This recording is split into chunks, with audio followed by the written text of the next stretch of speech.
你身边一定有这种人，甚至你自己可能就是每天早起喝一杯温水，饭后散步半小时，保健品摆满一整个柜子，冰箱里全是有机蔬菜，手机里养生文章收藏了300篇，看起来是不是非常自律，非常健康？可偏偏就是这样的人，某天去做健检，医生却递出了一张让全家崩溃的报告。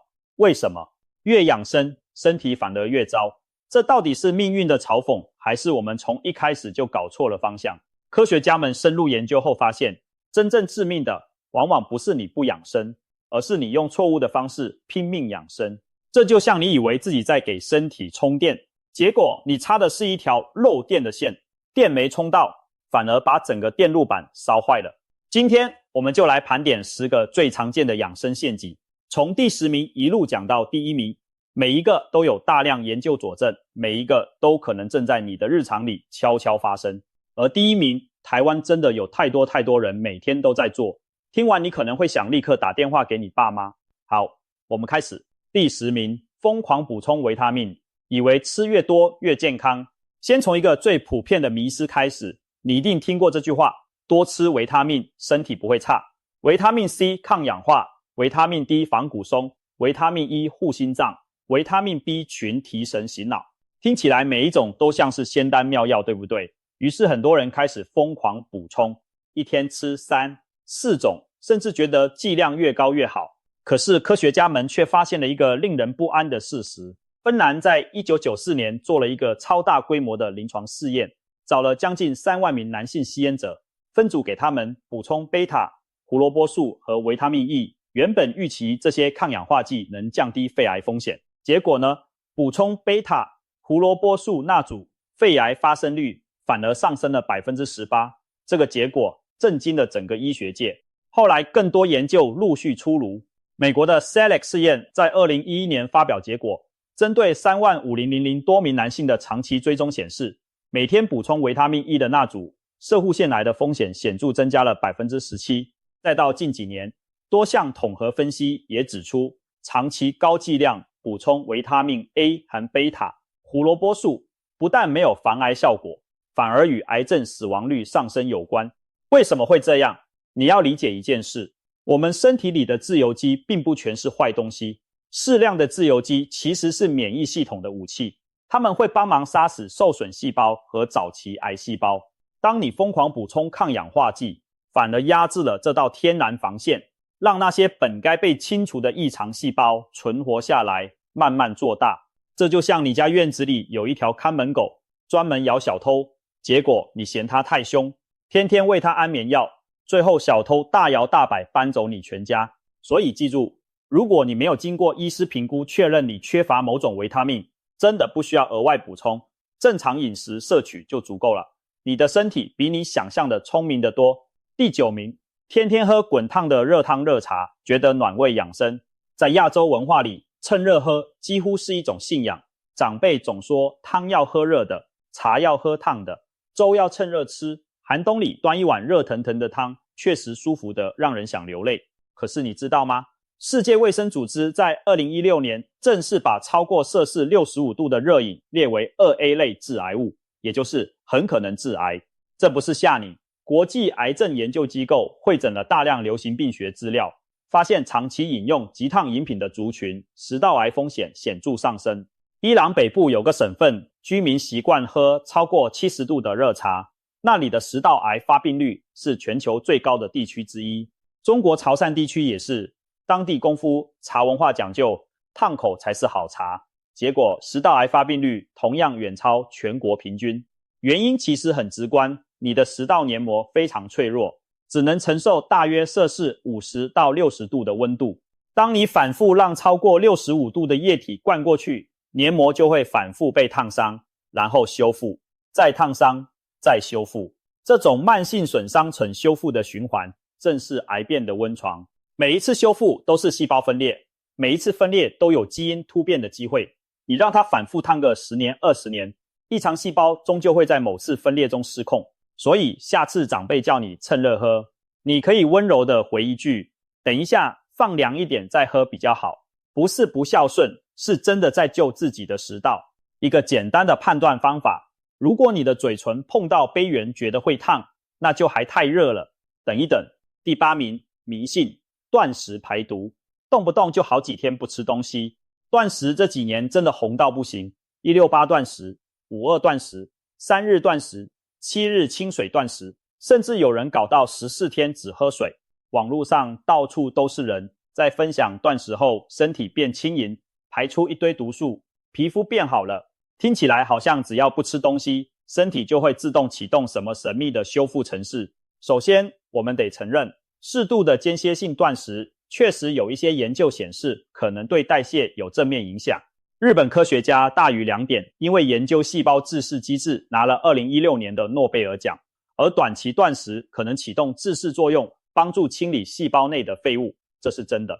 但问题在于，很多人把这件事推到极端，长时间不进食会导致什么？你的免疫系统会大幅下降。2023年，西奈山伊坎医学院的一项研究就在动物模型中发现，长时间进食后再恢复饮食，会触发免疫细胞的异常反应，可能加剧慢性发炎，而慢性发炎正是癌症的重要推手之一。另外，长期反复极端断食会扰乱你的荷尔蒙系统，尤其是皮质醇和胰岛素的波动，这些波动与多种癌症的风险增加都有关联。更不用说，很多人断食完之后会暴食，你饿了3天，第4天开始狂吃炸鸡、蛋糕、泡面，觉得我断食这么久，吃一顿犒赏自己没关系吧？这种暴食暴饿的循环对你的肠胃、胰脏、肝脏造成的冲击远比你想象的大。所以断食可以吗？适度的有医师指导的间歇性断食或许可以考虑，但那种动不动就好几天不吃饭，宣称在排毒的行为真的不是养生，那叫折腾自己。你的身体不需要你来帮它排毒，你有肝脏和肾脏，它们24小时全年无休地在帮你排毒，效率比任何断食法都高。第7名，拒绝所有油脂，餐餐水煮，以为无油就是健康。这个在减重的人群里特别常见，油是万恶之源，脂肪让人发胖，水煮餐才是王道。于是有些人3餐都是水煮鸡胸肉配水煮花椰菜，一滴油都不敢碰，觉得自己正在走向完美健康的道路。可你知道吗？脂肪是你身体必需的营养素，你的每一个细胞都需要脂肪来构建细胞膜，你的大脑有 60% 是脂肪，你的荷尔蒙合成需要脂肪，你的脂溶性维他命 A、D、E、K 没有脂肪就根本无法吸收。当你长期严格限制油脂摄取，你的荷尔蒙系统首先崩盘，女性可能出现月经失调甚至停经，男性睾固酮会下降。荷尔蒙失调不只影响心情和体力，研究显示它跟某些癌症风险增加也有关联，比如长期雌激素紊乱跟乳癌风险的关系已经有大量文献支持。更讽刺的是，很多人因为不吃油，反而吃了更多的精致碳水化合物来填补热量缺口，白饭多吃2碗，面包多吃几片，饼干零食不小心就塞了一堆。这些精致碳水会让你的血糖剧烈波动，长期下来胰岛素阻抗上升，而高胰岛素血症跟大肠癌、胰脏癌、子宫内膜癌等多种癌症的风险增加都有研究关联。所以真正的健康饮食不是无油，而是选对油。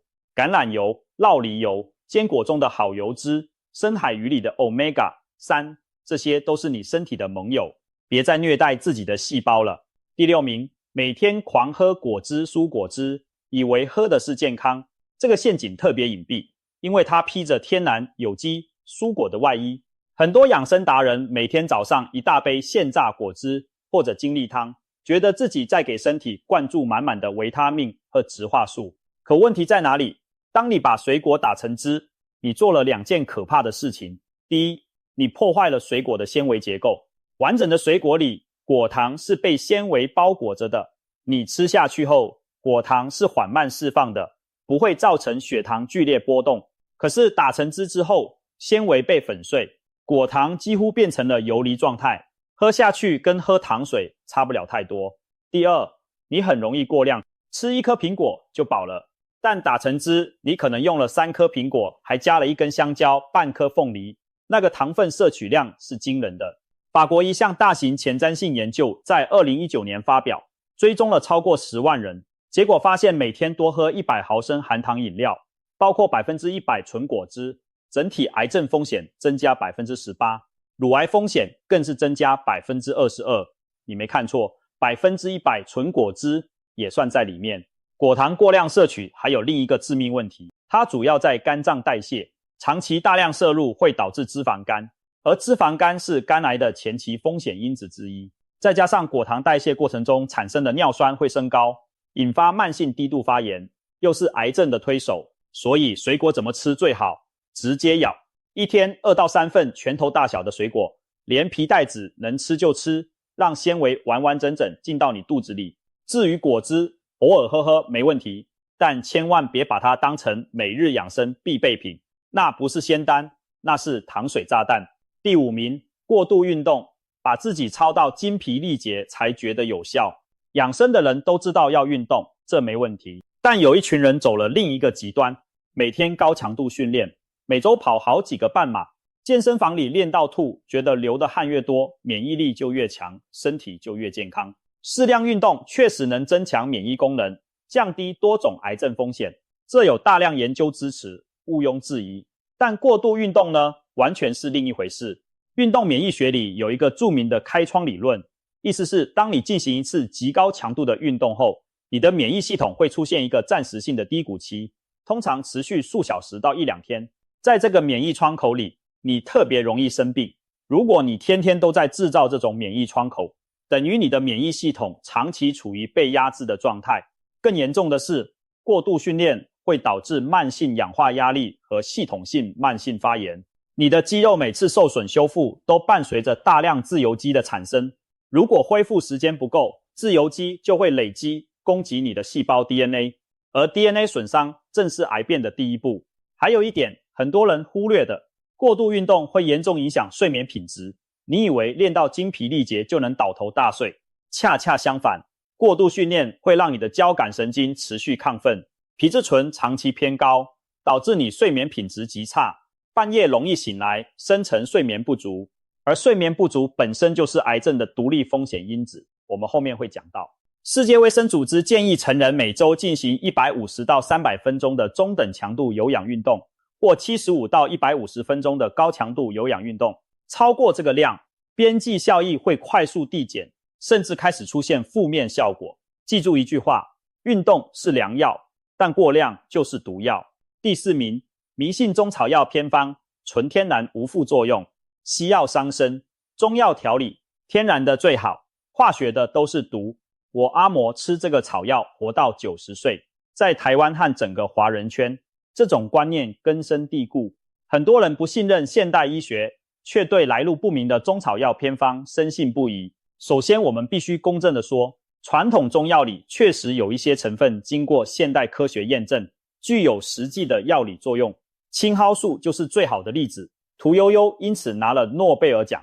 但问题在于，绝大多数在市面上流通的草药偏方从来没有经过严格的临床试验，你不知道它的有效剂量是多少，你不知道它跟你正在吃的其他药物会不会产生交互作用，你甚至不知道你买到的那包药材里到底有没有重金属农药残留。说到重金属，这是个非常严重的问题。台湾过去几年发生过多起中药铅中毒事件，某些不合格的中药里含有朱砂、铅丹等重金属成分。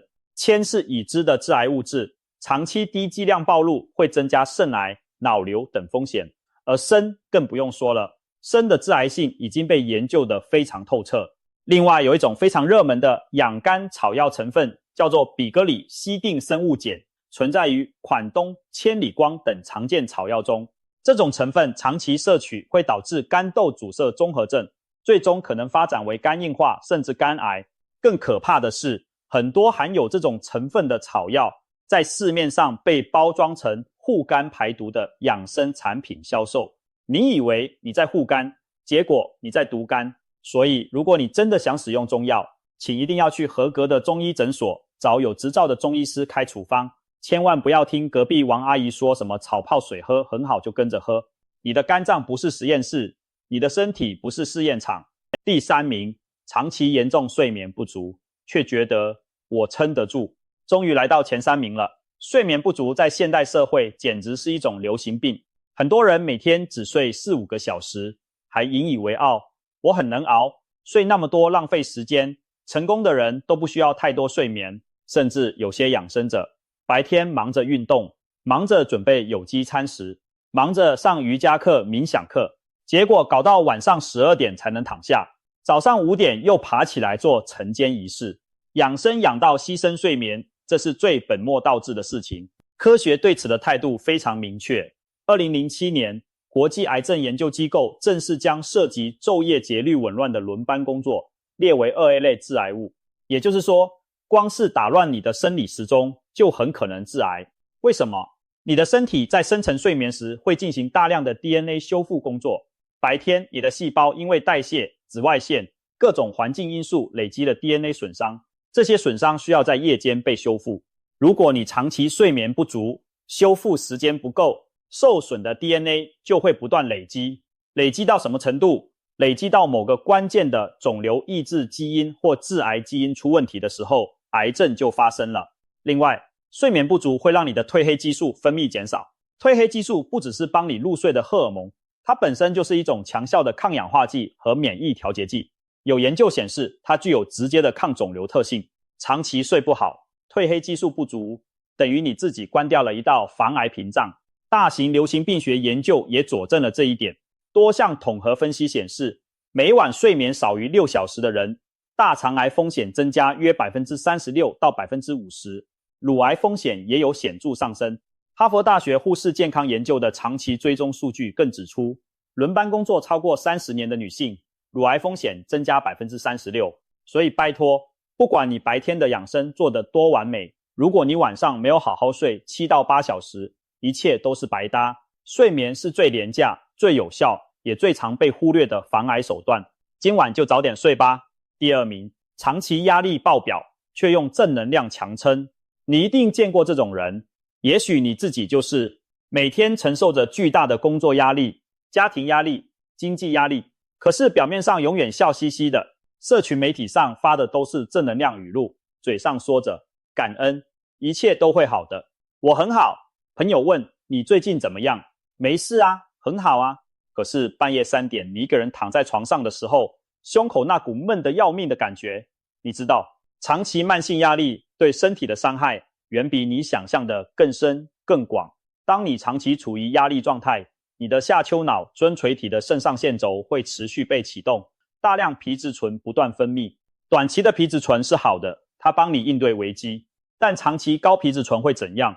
它会全面压制你的免疫系统。具体来说，慢性压力会降低自然杀手细胞的活性。自然杀手细胞是什么？它们是你免疫系统里专门巡逻杀死癌细胞的特种部队。每个人体内每天都会产生数千个异常细胞，之所以不会变成癌症，就是因为自然杀手细胞会及时把它们消灭。当你长期压力大，这支特种部队就被皮质醇缴了械，癌细胞趁机做大。俄亥俄州立大学的研究团队在动物实验中发现，长期暴露在社会压力下的小鼠，肿瘤生长速度明显加快，而且更容易发生转移。在人类的流行病学研究中，也有越来越多证据显示，重大生活压力事件，比如丧偶、离婚、失业，与后续数年内的癌症诊断率上升有关联。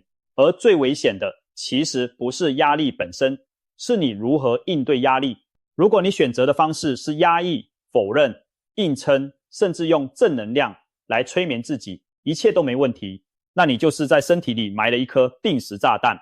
心理学上叫做情绪压抑，有研究把这种人格特质叫做 C 型人格，也就是所谓癌症性格。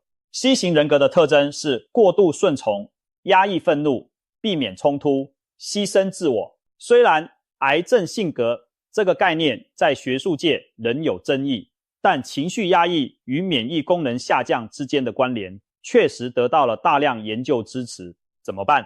你不需要变成一个负能量的人，但你需要允许自己偶尔脆弱，找朋友倾诉，去看心理咨商，甚至就是好好大哭一场。压力不可怕，可怕的是你假装它不存在，你的身体骗不了。第1名，餐餐大量加工肉品与腌制食物，却以为我只是在吃正餐。好了，第1名来了，而这一名台湾真的有太多人中招。你的早餐是什么？火腿蛋吐司、培根蛋饼、热狗大亨堡。午餐便当里是不是常常有香肠、腊肉、肉松？晚上路边摊来一盘香肠，再配一碗酸菜白肉锅。宵夜来根烤香肠配大蒜。过年过节桌上满满的辣味。端午节的咸蛋黄，中秋烤肉的各种加工肉品。你可能觉得这就是正常饮食，大家不都这样吃吗？没错，大家都这样吃，所以大家都在踩地雷。2015年10月，世界卫生组织辖下的国际癌症研究机构集结了来自10个国家22位顶尖专家，审阅了超过800份流行病学研究后，做出了一个石破天惊的宣布：加工肉品被列为第一类致癌物。注意，是第一类，跟烟草、酒精、石棉同一级别，不是可能致癌，不是很可能致癌，而是确定致癌。什么叫加工肉品？任何经过腌制、烟熏、发酵或添加化学物质来保存或增味的肉品，香肠、火腿、培根、腊肉、热狗、肉干、肉松、咸鱼，全部都是。你每天多吃50公克的加工肉品，大约就是2片火腿或1条小香肠的量，大肠直肠癌的风险就增加 18%。 为什么加工肉品这么危险？因为它里面含有多种已知的致癌化合物。第一是亚硝酸盐，大部分加工肉品都添加了亚硝酸盐作为防腐剂和固色剂，就是让火腿保持粉红色那个东西。亚硝酸盐进入你的胃之后，会和肉中的胺类物质反应，生成亚硝胺。亚硝胺是极强的致癌物，对消化道的上皮细胞伤害尤其大。第二是多环芳香烃和杂环胺，这些是肉品在烟熏或高温烹调过程中产生的化合物，同样具有强烈的致癌性。你那根炭烤香肠上面焦焦黑黑的部分，那不是香气，那是致癌物的集中营。第三是高盐分，腌制食物通常含有大量的盐，长期高盐饮食会损伤胃黏膜，增加幽门螺旋杆菌感染的风险。而幽门杆菌本身也是第一类致癌物，与胃癌密切相关。腌制蔬菜也一样，咸菜、酸菜、酱菜、泡菜如果制作过程不当，同样会产生亚硝酸盐和亚硝胺。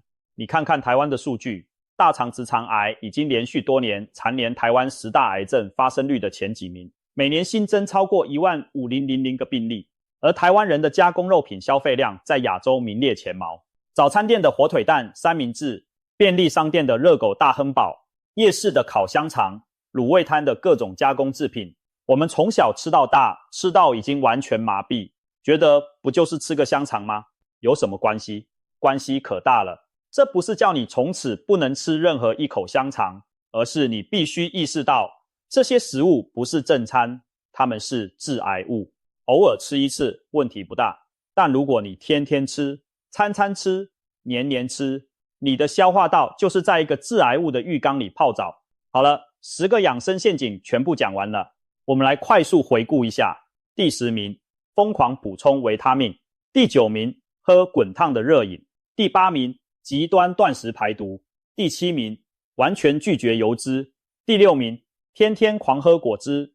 第5名，过度运动。第4名，迷信草药偏方。第3名，长期睡眠不足。第2名，长期压力却压抑情绪。第1名，大量食用加工肉品和腌制食物。你有没有发现一个共同的规律？这10个陷阱，每一个的出发点都是好的。补充营养，喝热汤暖身，排毒净化，低脂饮食，多吃蔬果，勤运动，用天然草药保持正能量，吃正餐。听起来全都是好事，对不对？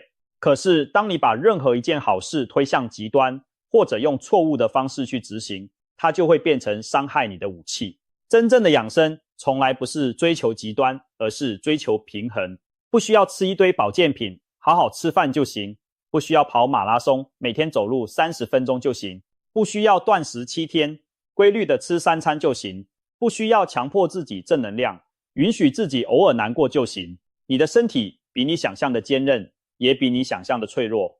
它坚韧到你连续熬夜加班1个月，它都撑得住。它脆弱到你用错误的方式爱它20年，它就可能长出一颗你永远不想面对的东西。所以从今天开始，放下那些疯狂的养生执念吧。真正的健康不在保健品的瓶瓶罐罐里，不在网络上的养生文章里，不在那些号称能治百病的偏方里，它就在你每一个平凡的日常里。好好吃饭，好好睡觉，好好运动，好好面对自己的情绪，这些看起来最不起眼的事情，才是真正能保护你的铠甲。